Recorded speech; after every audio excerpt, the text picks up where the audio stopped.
สบายดี FC มื้อนี้อยู่กับซางเตอร์สัมภาษณ์ซางเตอร์กันเป็นยังไงซางเตอร์แปลงยังไงตู้ไมโครเวฟโอ้ FC มันถามมามันเป็นยังไงอาการเป็นยังไงบ่ฮ้อนบ่เออเปลี่ยนตัวใดนี่เปลี่ยนตัวใดนี่เปลี่ยนเป็นแมกนีตอนเนาะเป็นแมกนีตอนใหม่ตัวเก่าเนาะเนาะไล่ของ LG เนาะนี่เนาะธรรมดานะไมโครเวฟ LG จากสร้างเตอร์สนใจทักหารายละเอียดได้ไหนนี่ติดต่อได้ไหนบอก FC ไปดูติดต่อทางดาวอิเล็กทรอนิกส์เนาะดาวอิเล็กทรอนิกส์ก็ได้หรือว่าจะเป็นทางเพจของจานเตอร์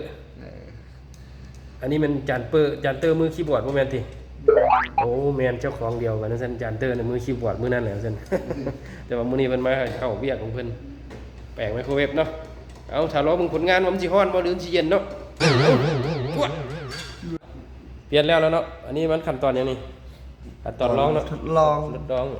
ใส่ไมโครเวฟเรียกไป1นาทีบ่ทำเรียกไปเบิ่งนาทีเนาะไมโครเวฟเรียกไป1นาทีเบิ่งเสร็จแล้ว1นาทีเพิ่นตัดเบิ่งเนาะลองเบิ่งเนาะทำงานแล้วกับช่างจานเตอร์สารดูดี มือคีย์บอร์ดเนาะเราแปลงไมโครเวฟมื้อนี้ก็ลองทดสอบเบิ่งรอเบิ่ง1นาทีซั่นว่ามันสิเป็นแนวใดมันสิร้อนบ่หรือสิเย็นหรือแนวใดเนาะรอลุ้นกันเบิ่ง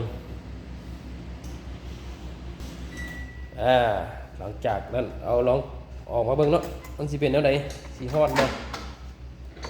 ติดตามเบิ่งจับออกมาเบิ่งเนาะนี่อายเลยเนาะฮอนโอ้ฮ้อนหลายเพิ่นว่าฮ้อนหลาย